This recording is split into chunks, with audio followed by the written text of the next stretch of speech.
इस बीच जानकारी सामने आई जहां पश्चिम एशिया में जारी इस जंग को आज 20 दिन हो चुके हैं, लेकिन असली कहानी गोलियों और मिसाइलों की नहीं बल्कि नुकसान की भी नहीं कि कौन कितना टूटता है, किसने कितना खोया है और किस पर कितना खर्च हुआ है इसकी है। तो चलिए आपको दिखाते हैं कि महज 20 दिन की इस जंग में अर्थव्यवस्था कैसे घायल हुई है।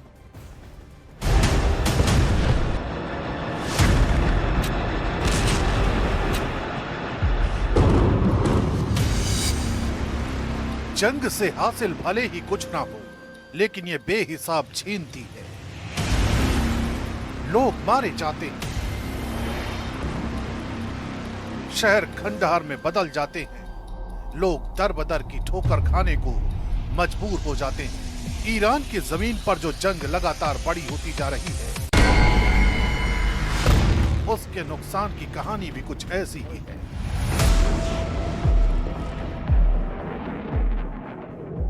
इन 20 दिनों में अमेरिका का इंसानी नुकसान बहुत सीमित रहा है। करीब 13 सैनिकों की मौत हुई,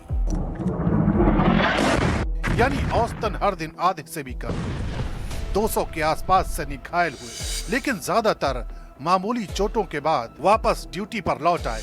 इसका मतलब साफ है, अमेरिका के मजबूत डिफेंस सिस्टम ने उसे बड़े हमलों से बचा लिया। यानी जमीन पर अमेरिका को झटका कम लगा, लेकिन असली कहानी यहाँ नहीं है, आगे है, जहाँ नुकसान रुपयों में दिखता है। अब बात करते हैं।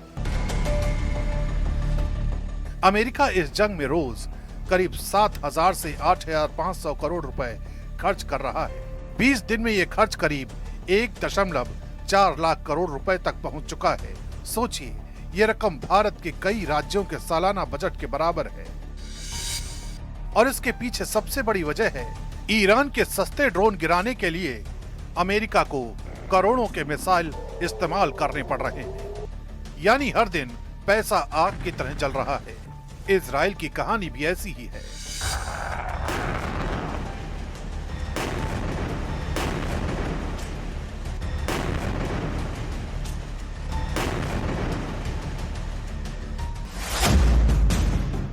इस जंग में इजराइल को भारी आर्थिक दबाव झेलना पड़ रहा है। रोजाना हजारों करोड़ रुपए डिफेंस सिस्टम और ऑपरेशन पर खर्च हो रहे हैं। आयरन डोम और दूसरे एयर डिफेंस सिस्टम लगातार एक्टिव हैं, जो हर रॉकेट और ड्रोन को रोकने के लिए महंगे इंटरसेप्टर इस्तेमाल कर रहे हैं। इंसानी नुकसान सीमित है, लेकिन पूरी तरह शून्य नहीं। कुछ सैनिक और नागरिक हताहत हुए हैं और कई घायल। यानी इजराइल के लिए भी ये जंग सुरक्षा बनाए रखने की कीमत बन गई है, जो हर दिन और बढ़ती जा रही है। अब ईरान की बात करें तो यहाँ तस्वीर ज्यादा गंभीर है। ईरान को सिर्फ इंसानी नहीं बल्कि भारी सैन्य नुकसान भी हुआ है। रिपोर्ट के मुताबिक 190 से ज्यादा मिसाइल लॉन्चर तबाह किए गए, कई ड्रोन सिस्टम और नेवी शिप भी तबाह हुए। अगर भारतीय रुपयों में समझें तो अब तक का सैन्य नुकसान करीब 2 से 4 लाख करोड़ रुपए तक आंका जा रहा है। यानी ईरान की सैन्य ताकत को गहरा झटका लगा है और इसकी भरपाई आसान नहीं है। इन 20 दिनों में तस्वीर साफ है, अमेरिका पैसा खो रहा है और ईरान इंसान और संसाधन दोनों। एक तरफ तकनीक और पैसा है, दूसरी तरफ जनहानि और तबाही। लेकिन सबसे बड़ा सवाल यही है कि अगर इन 20 दिन में इतना नुकसान हुआ है तो ये जंग लंबी चली तो कीमत कितनी बढ़ेगी?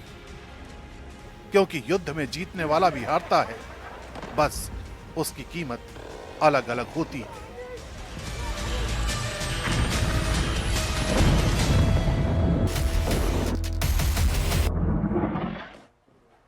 तो ईरान का इजराइल पर ताबड़तोड़ अटैक देखा गया और इजराइल के लाचीश इलाके को निशाना इस दौरान बनाया गया। इसकी तस्वीरें सामने आई, कई इमारतों को नुकसान की खबर भी सामने आई है और ईरान की तरफ से कई मिसाइल्स दागी जा रही हैं और ईरान के पास में बैलिस्टिक मिसाइल ड्रोन का भंडार है जो कि वो इजराइल के ऊपर इस्तेमाल कर रहा है और इजराइल में ताबड़तोड़ अटैक किए जा रहे हैं। इजराइल के लाचीश इलाके को इस दौरान निशाना बनाया गया और कई इमारतों को नुकसान की भी खबर इस बीच सामने आई। दो तस्वीरें आप देखिए, पहली तस्वीर में आप देखिए तबाही के बाद का मंजर और दूसरी तस्वीर पूरा आसमान मिसाइल से भरा हुआ है। ये आतिशबाजी नहीं है, ये मिसाइल अटैक्स है जो कि ईरान की तरफ से इजराइल पर किए जा रहे हैं और देर रात ये अटैक्स और भी ज़्यादा तेज कर दिए गए। इसकी तबाही की तस्वीरें सामने आई हैं और इन तस्वीरों में आप देखिए किस तरीके से ईरान ने इजराइल में खौफ फैला दिया। तो अमेरिका और इजराइल ने ईरान के खिलाफ इस जंग का आगाज तो कर दिया, लेकिन अब यही जंग उनके लिए चुनौती बनती दिखाई दे रही है। टॉप लीडरशिप को खत्म करने के बाद भी ईरान जिस तरीके से लगातार एक्टिव है, वो साफ इशारा है कि इस लड़ाई को आसान समझना बड़ी भूल हो सकती है।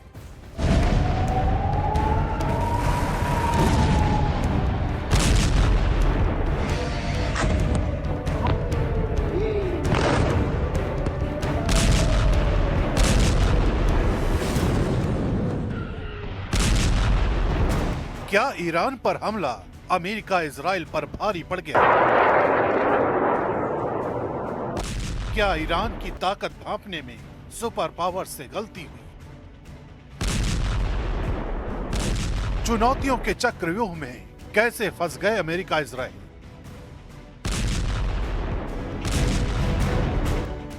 फरवरी 2026 के आखिर में जब अमेरिका और इजराइल ने ईरान पर हमला शुरू किया तो रणनीति साफ थी, सीधे सिर पर वार। इसे कहा गया डीकैपिटेशन स्ट्राइक, यानी टॉप लीडरशिप को खत्म करके पूरे सिस्टम को बंद बना देना।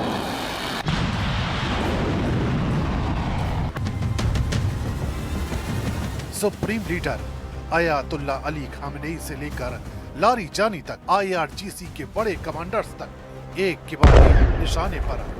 शुरुआती हमलों में ही ईरान की कमांड चेन को बड़ा झटका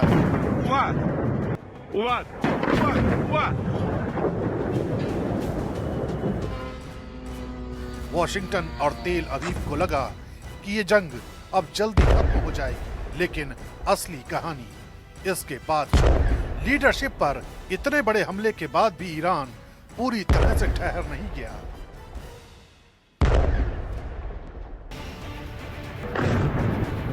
इसके ठीक उलट मार्च के पहले हफ्ते से जवाबी कार्रवाई तेज हो गई। मिसाइल बैराज, एक के बाद एक ड्रोन हमले लगातार, और पहली बार सेजिल जैसी लंबी दूरी की बैलिस्टिक मिसाइल का इस्तेमाल। तेल अवीव, यरूशलेम और आसपास इन धमाकों से थर्रा उठी। ये सिर्फ जवाब नहीं था, ये एक संदेश था कि लीडरशिप खत्म होने के बाद भी ईरान की युद्ध क्षमता जिंदा है। जंग अब सिर्फ ईरान और इजराइल तक सीमित नहीं रही। इराक, बहरीन और खाड़ी के दूसरे हिस्सों में अमेरिकी ठिकानों पर हमले शुरू हो गए। समुद्र में जहाजों को निशाना बनाया गया, बिल्कुल 1980 के दशक के टैंकर वॉर की तरह। वहीं हिजबुल्लाह भी उत्तरी इजराइल पर रोजाना रॉकेट और ड्रोन से हमले कर रहा है। यही वजह है कि अमेरिका और इजराइल दोनों के लिए ये जंग आसान नहीं रही है, क्योंकि ये जंग अब सिर्फ एक फ्रंट की लड़ाई नहीं रही, बल्कि मल्टी फ्रंट की जंग बन चुकी है और हर मोर्चे पर दबाव बढ़ चुका है। एक तरफ ईरान की मिसाइल और ड्रोन क्षमता अब भी एक्टिव है। लगातार बैराज इजराइल की एयर डिफेंस को थका रहे हैं। आयरन डोम और एरो सिस्टम पर इतना दबाव है कि इंटरसेप्टर्स तेजी से खत्म हो रहे हैं और उन्हें फिर से भरने में महीनों लग सकते हैं। दूसरी तरफ हॉर्मुज स्ट्रेट का संकट इस जंग को ग्लोबल बना चुका है। तेल की सप्लाई प्रभावित है, कीमतें बढ़ी हुई हैं और दुनिया की बड़ी ताकतें खुलकर आने से हिचक रही हैं। यानी सैन्य लड़ाई के साथ साथ एक आर्थिक जंग भी शुरू हो चुकी है।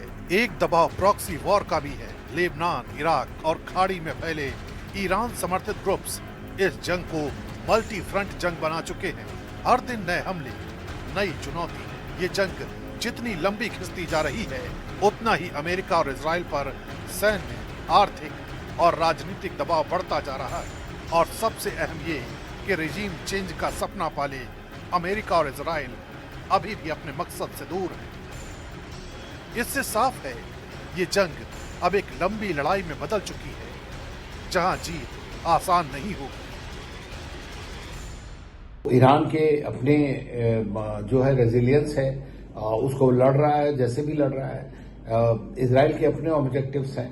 पहले तो ना तो वार का ऑब्जेक्टिव क्लियर था, ना उसका एंड गेम क्लियर है।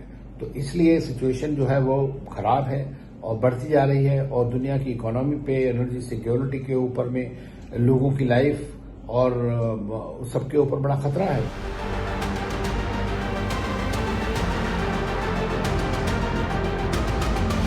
नौबत ये आ चुकी है कि ये जंग अब सिर्फ सैन्य टकराव नहीं रही, बल्कि पूरे पश्चिम एशिया को अपने चपेट में ले रही है। अमेरिकी सैनिकों को नुकसान, क्षेत्रीय तनाव चरम पर और हर दिन नए एस्केलेशन का खतरा।